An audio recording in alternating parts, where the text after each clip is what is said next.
All right, so I'm so excited to be here today with you. I am Elaine Gardner. My guest today is Marina Brooks, and thank you so much for taking the time to be here with me, Marina.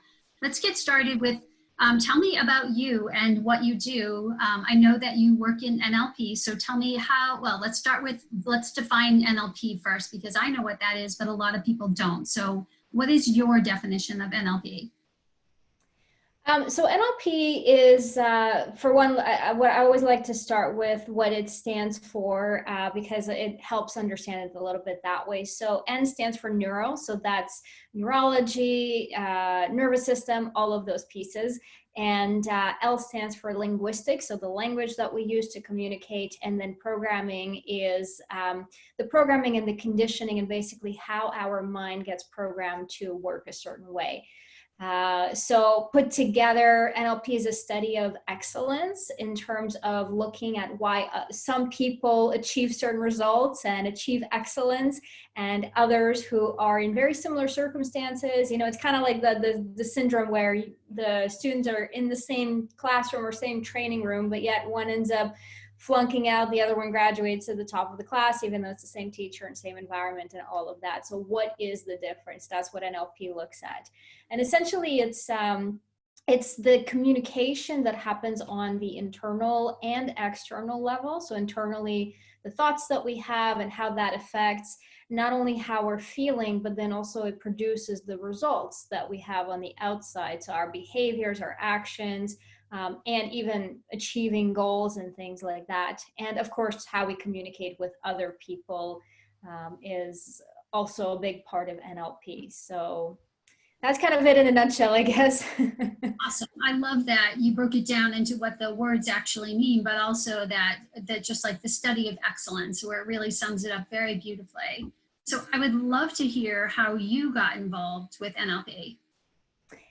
It was, it was an interesting journey. I think like most people who are in personal development and who are on this path of healing and wanting to help others have started from really healing ourselves. And that was very much me. I went through depression, and I was one of those cases that would go to the counselor, psychiatrist, therapist, psychologist, whatever. I've tried them all. And the protocol was always the same, that, you know, keep taking the antidepressants, keep showing up for therapy sessions. And that's what it is. You can't cure depression. That's how your brain is. That's how your body operates. That's how you're feeling. All you can do is to learn to manage it. And yes, on one hand, I felt like there's something wrong with me and I'm broken in some way. And at the same time, there was something deep inside me saying that this isn't the way to live life. There has to be more to life than this. Like, this just can't be it. You know, put a Band-Aid on it and just basically be in this survival mode and maintenance mode for the rest of my life. So I just continued to seek for solutions, and I have worked with all kinds of alternative therapists, all the way to psychics and energy workers and all those things. And eventually that path led me down to finding NLP. And it was a friend who recommended, you know, you should go to the seminar. And I was like, well, what's NLP? And he couldn't even explain it to me. But I was like, you know, it's someone that I trust and whose opinion I really value. So if he says I need to go, then I'm going. And I remember in the first probably 45 minutes of the training, after the trainer introduced the topic and explained what NLP is and what it can do, it was this moment of, oh my God, all the questions I've been asking, all the answers I've been looking for, they're all right here. And it was a 5-day training at the time. I walked away with so much in terms of understanding how the mind works and how all of those things that I thought were wrong with me and all the ways in which I thought I was broken wasn't the case. And I felt like there are tools, and there's absolutely not only hope, but I can do this. I can shift how I'm feeling. I can shift all of this baggage that I've been carrying, and even the behaviors and all those things. So it was it was that personal journey, and looking for the answers, and essentially looking for understanding why I was feeling the way I was feeling and what I can do about it. And since I have my journey continues, and I know my purpose really is to take that knowledge and and help others with it as well, now that I have been through it myself, which again, I think is common for many of us on this path. It is, and I think that's, I wasn't aware of this before, but that's a crossroads in our story where I had a similar type of experience, but from much more of a physical health perspective. And I was definitely struggling with some things from a mental health perspective, a lot of irritation, irritability, anxiety, those types of things. But that wasn't actually what was foremost on my radar. I was suffering immensely from a physical perspective, and I had such crazy muscle spasms, digestive discomfort. I was a walking zombie. I was just a physical mess. And I had two beautiful little boys that I was so in love with. And I had this incredible life, and I just couldn't enjoy it the way that I had envisioned my life was going to be. And so I said to myself, like, there's got to be a better way. I've, done the more traditional pathways, and my health continues to decline. What is going to happen to me? What will happen to my children if I don't do something? So I made a commitment to myself to figure out how to get better, no matter what. And that's what actually led me into the holistic world. And that was in December of 2000 when I made that commitment, and it changed my life in every conceivable way since. And I've often wondered over the years why more people don't come to that same conclusion like you. We have this mindset, or our societal perception is, whether we're struggling with something mentally, emotionally, physically, that's just like that we're broken, or that's just the way our body is. But our bodies are always breaking down, repairing, and attempting to function in good health.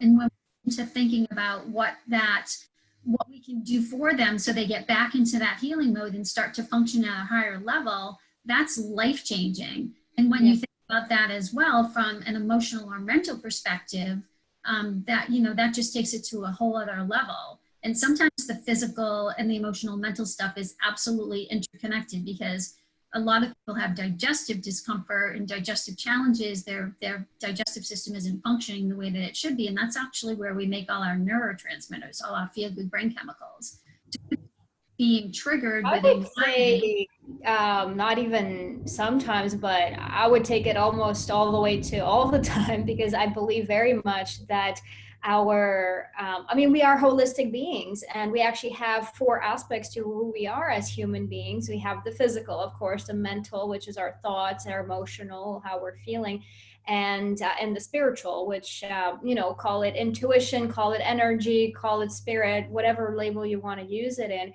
But the idea is that they're all connected, and the energy flows through all four of them. And so when we only look at one aspect, separating it from the others, I think that's actually the basis of a lot of the challenges with people that are having. So they're ignoring the real issues that are happening in the mental and emotional aspect, even though, again, my belief, and from what I've seen in all the people that I have worked with, the physical manifests the problem that started in the mental or emotional. And if it's not dealt on that level, then finally it's almost like our body starts screaming, like, okay, you didn't listen to the thoughts, you didn't listen to the emotions, all right, I'm going to bring on the physical pain, and now you're going to pay attention.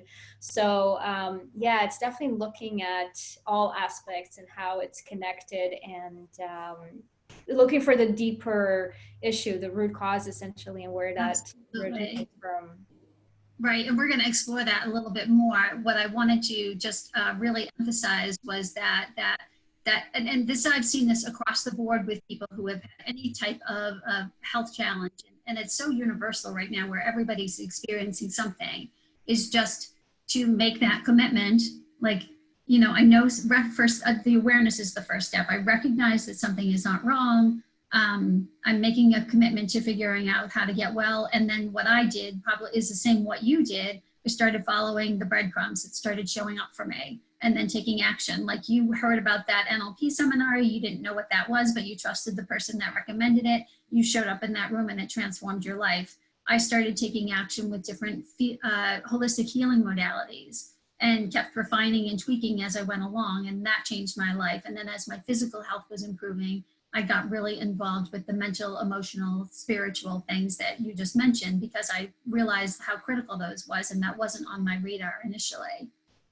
Absolutely, yeah. I just wanted to highlight that as an inspiration, because so many people just accept the way they are, thinking that there isn't any way to change and nothing could be farther than the truth. And it's one of the reasons why I do these interviews and I could connect with other practitioners, because my goal is just to expand what people consider as possibilities for themselves, so they can really not only shift their mindset, but open up their lives and have a really, really expansive experience here. Oh, that's huge. Yeah. I mean, and I've ran into a lot of people who just, they learn that that's just how it is and they have to learn to accept it. And that's kind of where I was at the beginning of my journey. That's what my doctors were telling me. That's just how it is. You just have to learn to accept it. And I love what you said about awareness, because that is absolutely the first piece. There are so many people that are even walking around thinking everything's okay on the surface. And it's like, I have the family and I have the job and I have the house. And it's like, my life is good. But underneath, there's so much going on. Either dissatisfaction or lack of purpose, lack of passion, and like really knowing the truth self and what are we here to do, and living from that place of fulfillment, to all the way to having certain aches and pains and just accepting them as is, because whether it's old age or genetics or whatever other things, which without pushing too many buttons, I would say essentially come back to mindset and beliefs that were programmed in, because all of that can be overridden. And I have many examples where I've seen people cure anaphylactic allergies that nobody says you can do. Even the flu, which we're all told that you can't cure the flu, you just have to kind of put up with it and be sick for 2 weeks at a time. And so what if it happens every couple of months to some people? That's just normal. So but it's not. And you can absolutely cure all those things at the much deeper level, and finding that seed from which it grows, and removing it completely, for sure. I love that. And that is the work that I do in my private clinical nutrition practice. We're getting to the root cause of whatever is going on with somebody, whether it's somebody that's having anxiety and it's rooted in the digestive system, or their hormones are out of balance and it's giving them PMS symptoms or causing infertility, or their body's just not in healing mode no matter what they do.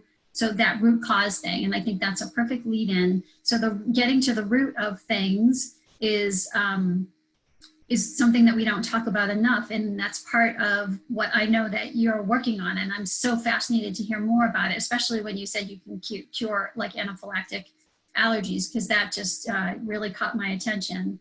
So I'd like to, before we dig into the root cause, take me on a little bit of a journey from where you went. So you were in that 5-day seminar, it started to transform your life, where that led you and how that has brought you into what you, the work that you now do, and what you developed, that root cause relief, system or whatever you would name it, that you've developed in conjunction with your husband.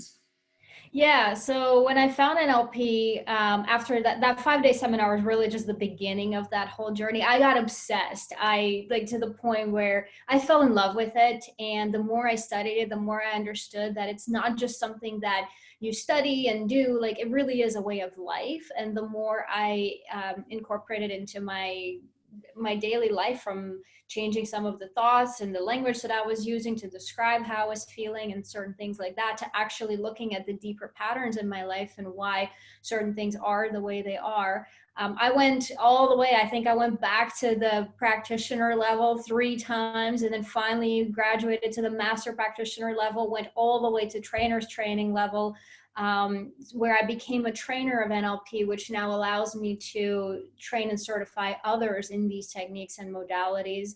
And through that, I got a certificate in hypnosis. I studied all the timeline work around which essentially led to root cause release, that my husband and I developed based on NLP and based on a lot of what we were studying together. We actually met at training, and that's another interesting story, because I had a pattern of very toxic, horrible relationships. And it was like, every time it's like, same guy or the same problems, just a different guy, same relationship is just dressed up a little bit differently. And, or something will be slightly different. And we think that we just keep attracting the same person, and we're not realizing that it's a pattern that we're running. So when I became aware of that, I actually did the work that I did to interrupt that pattern and to introduce a new healthy pattern. And that's how I met my husband, and he's also a trainer of NLP. And together we created a company where we teach these things, being trainers, and being able to certify others. So yeah, I guess that's kind of the journey in a nutshell. We've done all kinds of different seminars and trainings and spoken on stages. And we have students who are actually this week, a couple of them are graduating with their brand new certificates in root cause release. And it's really exciting to see more and more people learning these tools and finding out how rapid the results come and how powerful these techniques really are, and how much impact they can make in the world with them. So let's talk about what root cause relief actually does, and perhaps, for people that are new to the holistic mindset of doing things, they might not be able to grasp some of the concepts, just because they've never been exposed to it before. So maybe if you could weave into an example of like somebody that, either something that you personally experienced by the root cause relief work, or something that you've seen a client witness, just to share an example of what it, maybe what the process is, what kind of people it would work for, those types of things. You get really, really it clarifies for people what that method is actually all about. Yeah, absolutely. I like to explain it with the analogy of if you imagine a patch of lawn and there's a lot of weeds growing there, and you just keep bringing the lawnmower and cutting the grass on the surface, it looks nice, right? It looks like, oh, I have nice grass. It's all even and everything. But then the weeds keep growing and eventually taking over the whole patch of lawn. So with root cause release, what we do, it's instead of just cutting it at the surface level, which a lot of talk-based therapy does, where it's like, okay, let's just talk about the problem without actually healing it. And that's what I experienced a lot in my journey through depression. It was like, okay, so what are you feeling? What's going on? And it's like not actually ever going to heal it, but just managing it. And okay, let's make you feel a little bit better until you can come back next week. So that's the surface level, just the cutting the grass, and or all of this talk of like, just snap out of it and distract yourself, go do something that will make you feel good, without again addressing the actual problem. So it's like we're dressing up the lawn to make it all pretty on the outside, when the issue remains underneath the surface.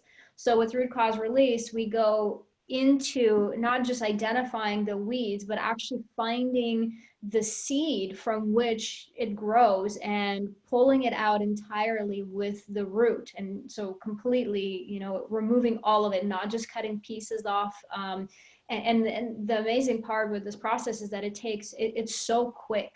When someone identifies, so for example, if someone comes with a limiting belief, or actually even better, I will share, you mentioned clients, and I have a couple of very powerful stories from clients. So I know the anaphylactic allergy piqued your interest, so I'll talk about that one. We met Melissa at a seminar where we were giving a talk on the basics of NLP, and shared some of the root cause release work and all of that.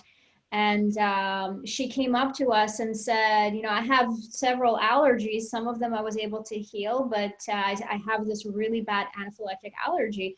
And no matter what I've done, I have tried. She's a Reiki master. She's done the energy work. She's done the mindset work. She's done all those things. And that's the one thing she wasn't able to release. Within just talking to her for a couple of minutes, she walked up to me, and all she said is, something horrible happened when I was younger. Or I asked her, when did that start? And she said, more like, I asked her, have you had it all your whole life? And she said, no, I don't remember having it when I was a child. And I said, okay, so when did it start?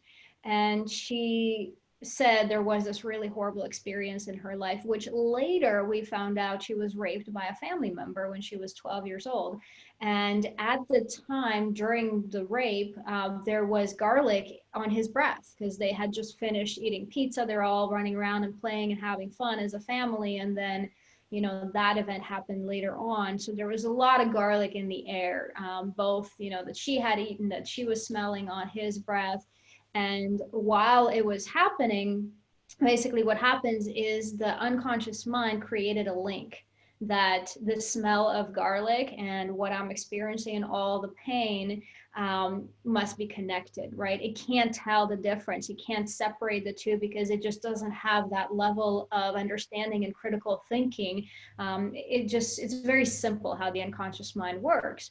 And so for 20 years, she carried that allergy with her because her unconscious mind basically decided that this is how I'm going to keep you safe. This is how I'm going to protect you for the rest of your life. So she couldn't walk around anywhere near any Italian restaurant, Lebanese restaurant, anything that cooks with garlic.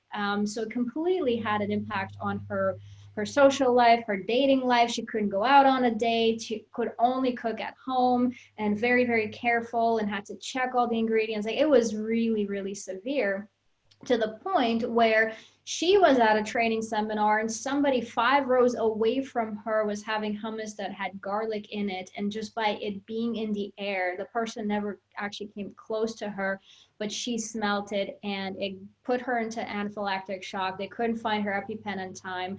And when the paramedics arrived, they actually pronounced her dead, legally dead, for 5 minutes.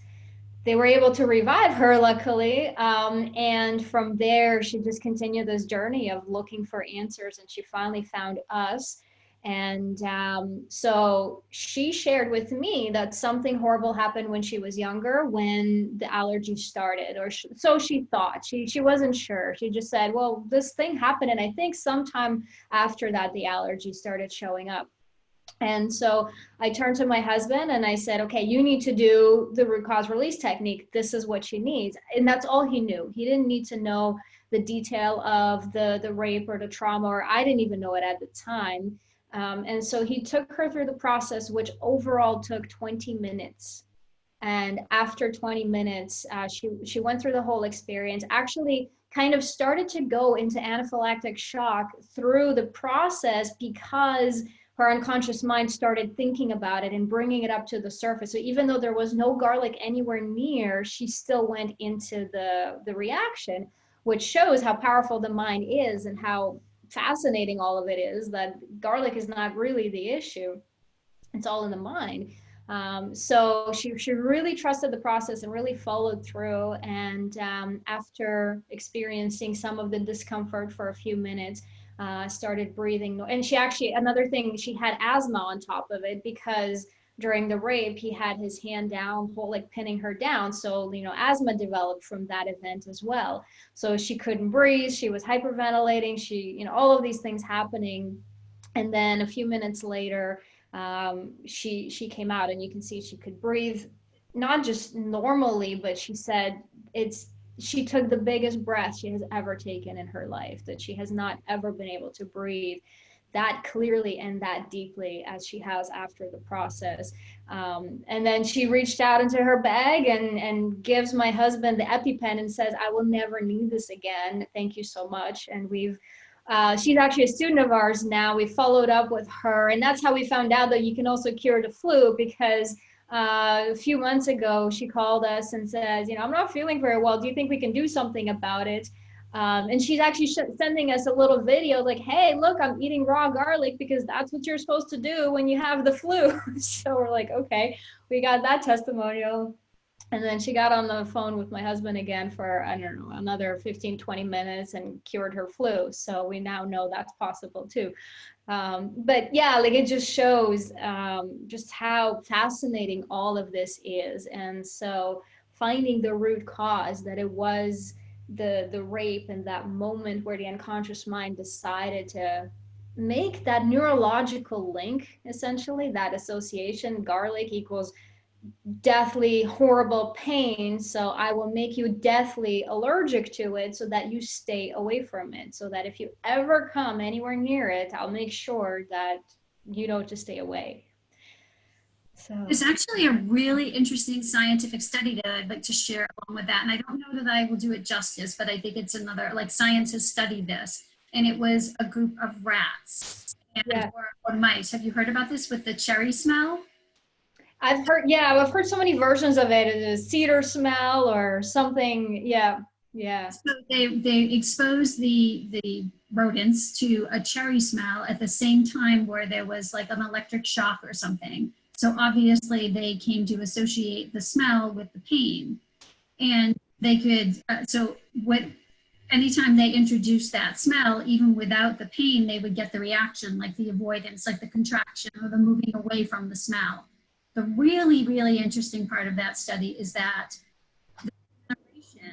generations after the ones that they exposed to the pain that had never been programmed were responding, had the same reaction. So they hadn't been exposed to the cherry smell, they hadn't been exposed to the pain associated with the cherry smell, but yet if they were presented with the cherry smell, they still had the same reaction. So it was neurologically programmed into their bodies, even in subsequent generations. Yeah, and actually that's one of the things we teach in root cause release, that bad baggage is very, not is, but can very much be genealogical, that it gets passed down genetically through not just because all our cells have memory, right? So they continue to carry on the programming that they were programmed with generations ago, just like the rats with the cherry smell and the reaction to the electric shock.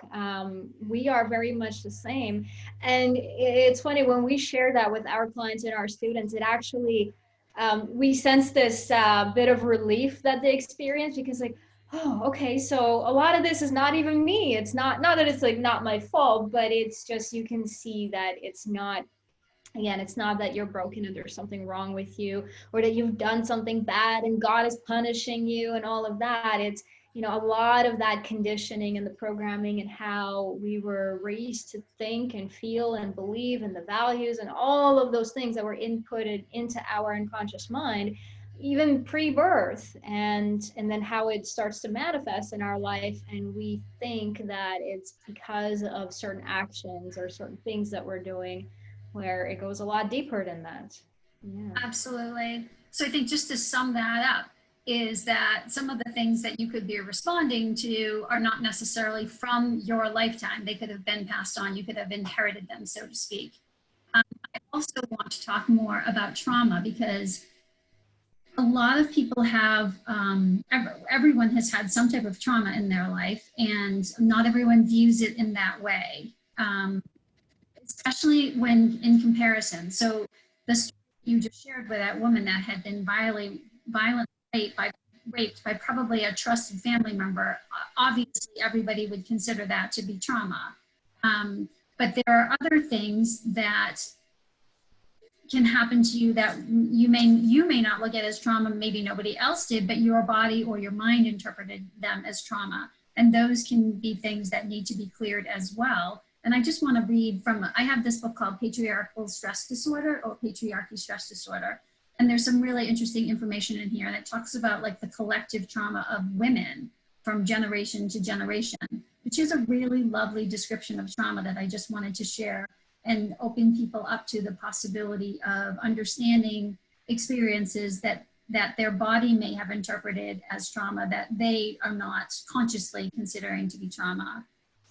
Is any experience that made you feel unsafe in your fullest authentic expression and led to developing trauma adaptations to keep you safe. Yep, absolutely. Exactly.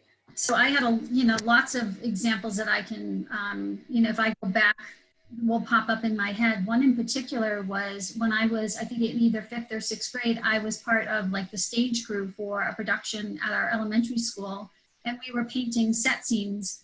And somebody made me laugh or something like that. And I stood up and I had a paintbrush in my hand and I got paint on the curtains. And I got, I went into the shame mode immediately because I was in fear that I knew I was going to get in trouble. And the principal of the school really, really shamed me and made this big deal out of it. Not like, and I was a good kid. Like I wasn't in trouble in class. I wasn't ever sent to the principal's office. I sat and did my studies and I was respectful and, but I was called out for one thing and I can feel the heat rising in my body just as I describe this. And this I don't know, over 40 years ago, just like, and it was definitely a traumatic experience of being shamed and yelled at because I got paint on the curtain by accident. Yeah. Yeah, absolutely. Actually, I remember when I was experiencing depression, that was one of the things that I would think is nothing happened to me. You know, why would I feel this way? I don't have a reason to. I have my family. I was actually at the time studying at one of the best universities in the country, and I had food, I had clothes, I had everything, right? So I was like, why am I feeling this way? And almost beating myself up, feeling like I don't have the right to have these feelings. And yes, of course, now I have a much deeper understanding of what trauma is. And I love the description that you read. I, the way I explain it to my clients is that really it's any emotionally significant event in your life. So anytime you experienced an event, you know, whether it's something like with the paintbrush and the curtains and getting shamed, and, you know, there was a lot of emotion for you in that moment that you were experiencing in that event. And so, yes, it's traumatizing to the unconscious mind. It's traumatizing to even the physical body, which is why we have the physical symptoms. And then our unconscious mind creates the neurological link that this certain activity or this belief that you had about yourself, like that moment before all of that started happening, got connected to the emotion.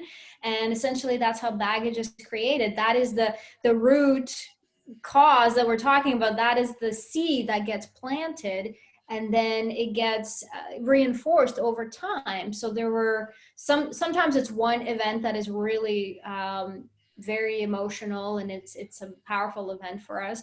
Other times it's the repetition, you know, when you see something similar over and over again, or experience something similar several times, and you think those things are not connected, but your unconscious mind is grouping it all and sort of putting it in one pile, because again, the unconscious mind is very simple, right? So it can only do so much, it can only maintain or keep track of so much information. So it groups it, it generalizes it, it puts it together in different piles. And so it says, oh, right now I'm feeling really sad because my boyfriend broke up with me. So this sadness, I'm going to attach it to the previous sadness that I felt because we had a fight. And then the previous sadness because the previous relationship ended. And then so this whole, we call it in NLP, and I think that this term comes from therapy, we call it the Gestalt, which essentially is a grouping.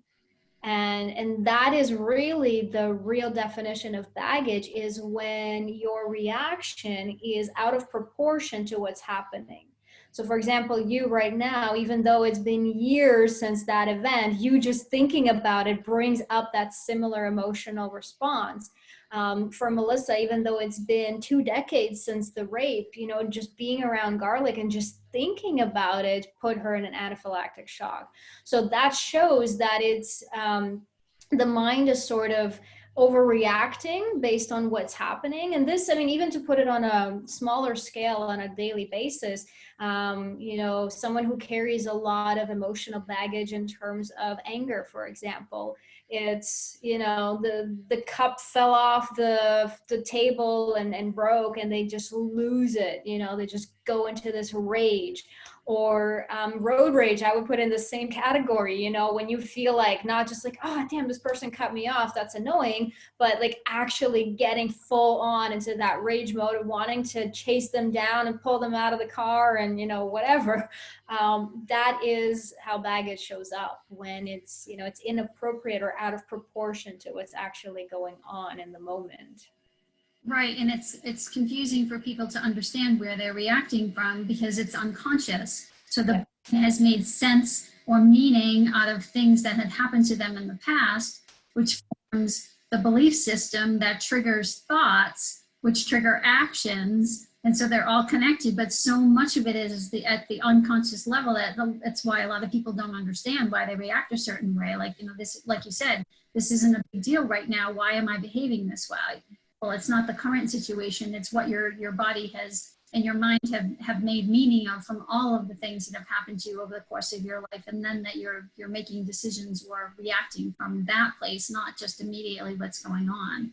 And I think that's a really good way to break it down and simplify it. And that's the whole reason of going back and doing this root cause relief to reprogram those, find out what's in there and create new meaning so that you can create new beliefs or your brain is creating new meaning patterns. So then the thought process is different. The actions can be different. Again, it just reprograms everything. Would you think that that's a fairly Oh, absolutely. And actually the unconscious mind, from everything that's been studied and everything that's been proven about it, actually is responsible for 95 to all the way to 99.9 something percent of everything we think, do, feel, believe, the actions, the behavior, all of it. 95 to 99% is unconscious. It's driven by that unconscious program.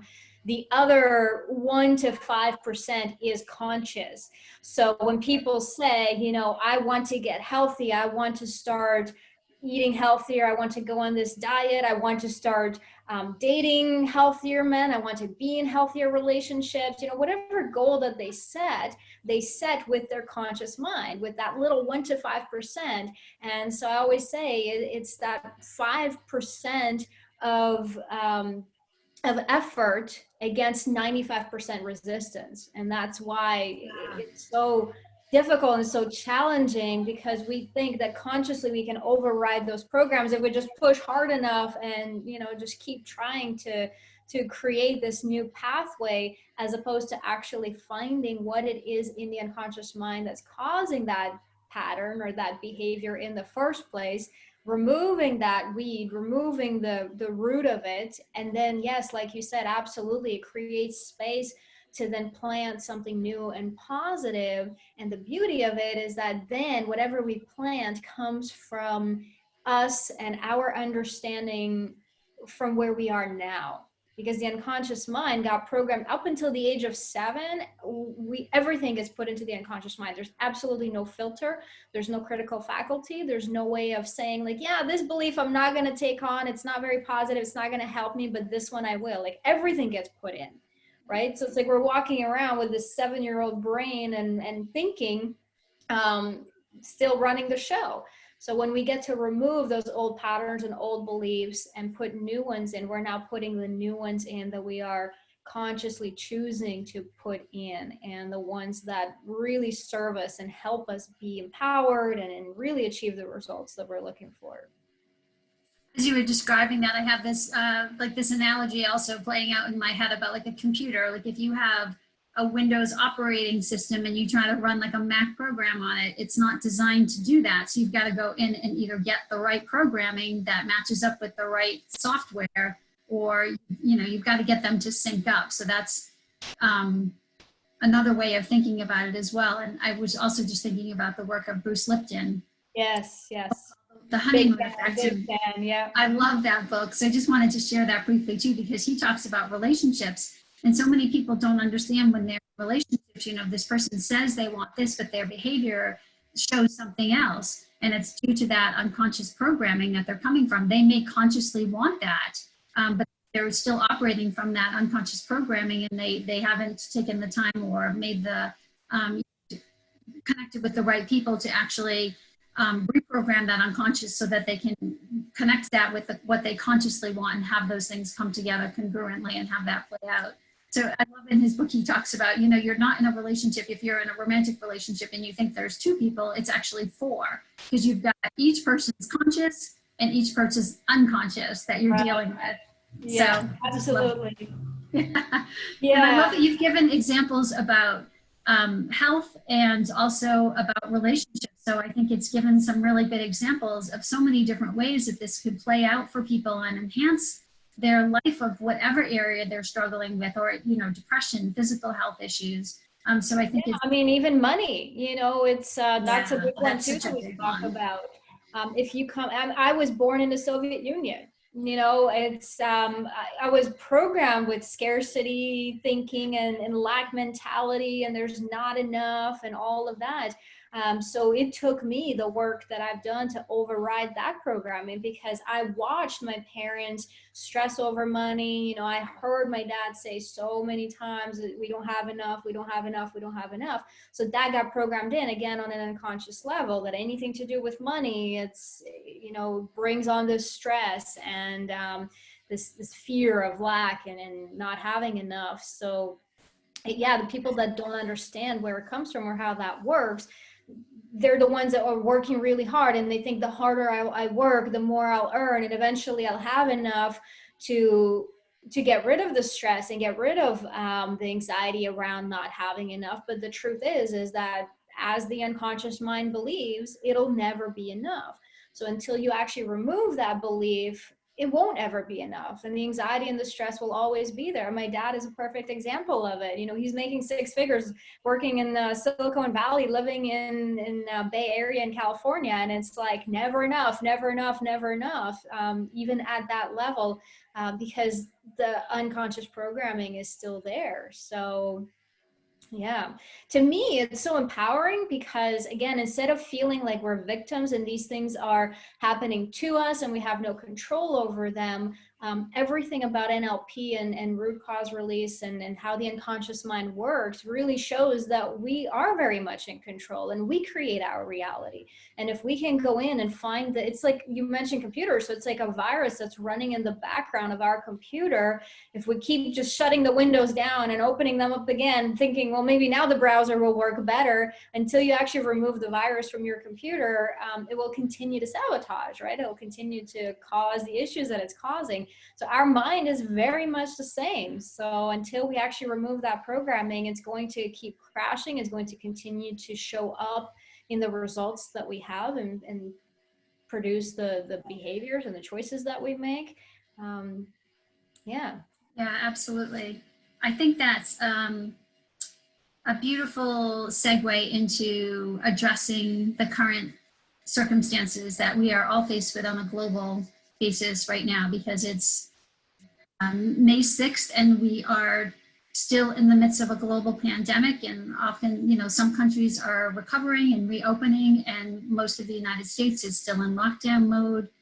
I have not participated in the mainstream media frenzy or any of the fear that goes along with that. I have a much different perception about what's going on in the world. And of course, I get to see it firsthand in my clinical nutrition practice, what is showing up and how it's affecting my clients' bodies. But I would really love to hear your take from your perspective about what you're feeling is going on above and beyond the virus, and but also most importantly, what people can do for themselves to really bring themselves out of fear and fortify their bodies by looking at this unconscious thing like today, so that their bodies will be stronger and more resistant and more resilient no matter what's going on. Yeah, you know, I always say I'm like you. I can't remember the last time I watched the news, and I stay away from it completely because I don't think that anything good comes out of it.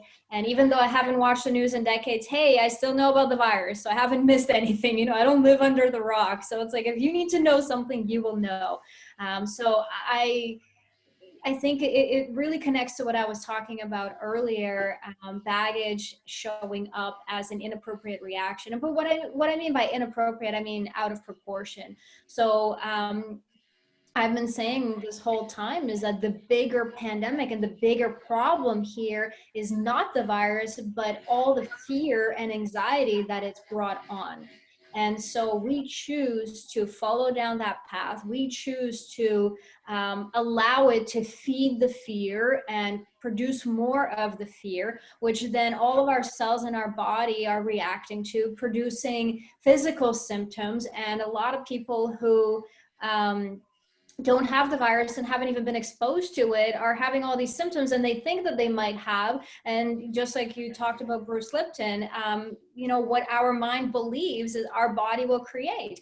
And so on that level, a lot of those things are happening just simply by being in that state of extreme fear and panic and anxiety.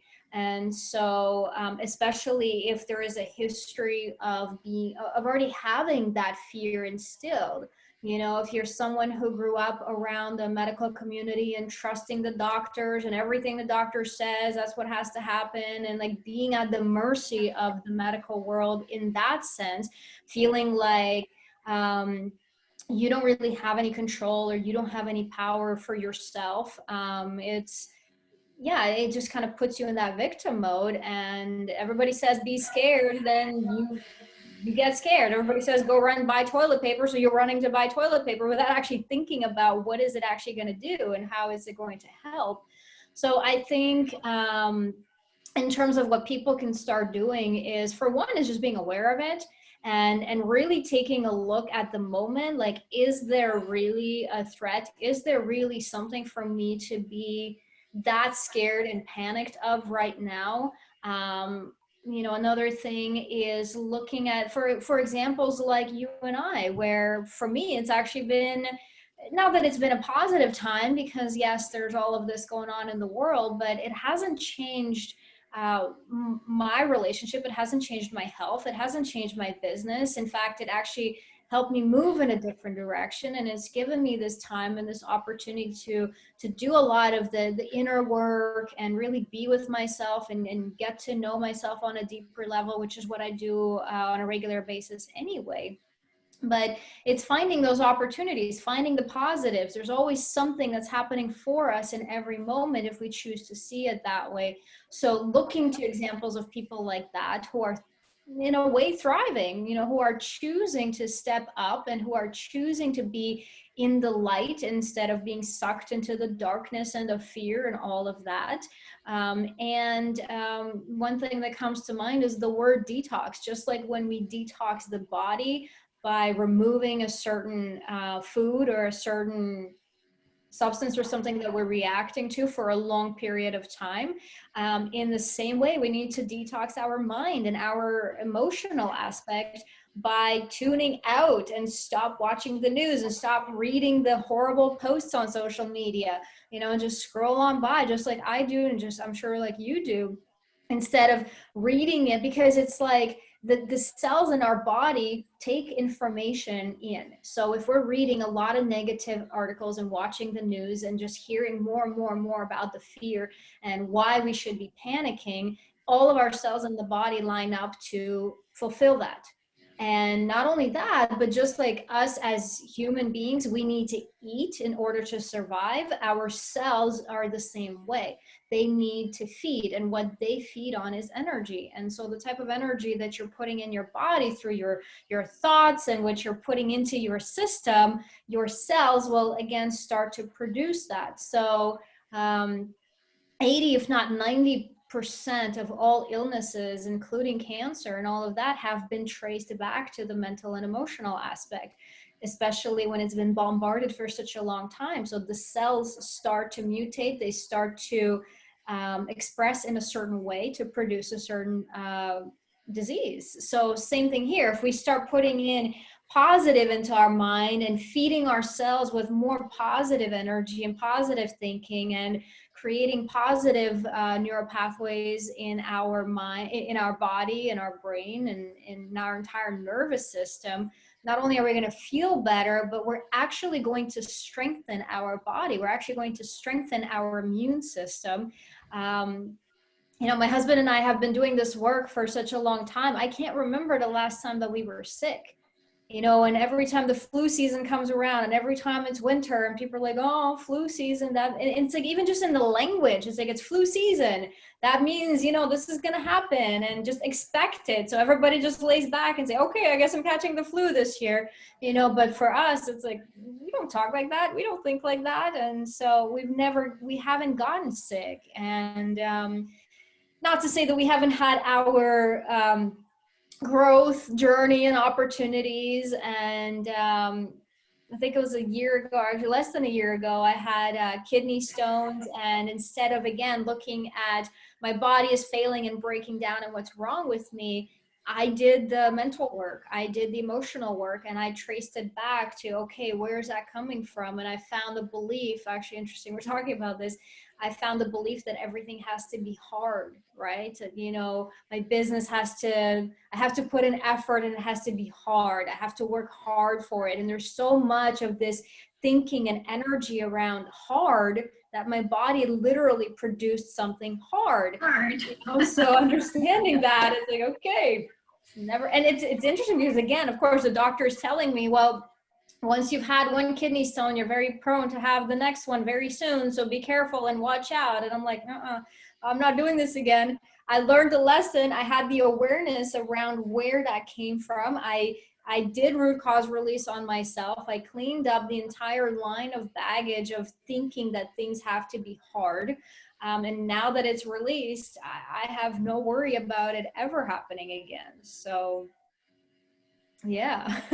Yeah, that's a beautiful story. And I love how, a lot of people will talk about feed your mind, go into gratitude. But I love how you shared that it also changes the energy that you're surrounded with and affects your body at a cellular level so that you have that full body perception of what you're exposed to, whether it's healthy food, healthy reading material, or the exact opposite of that. It affects every aspect of your body, your mind, Absolutely. function, everything. It's all interrelated.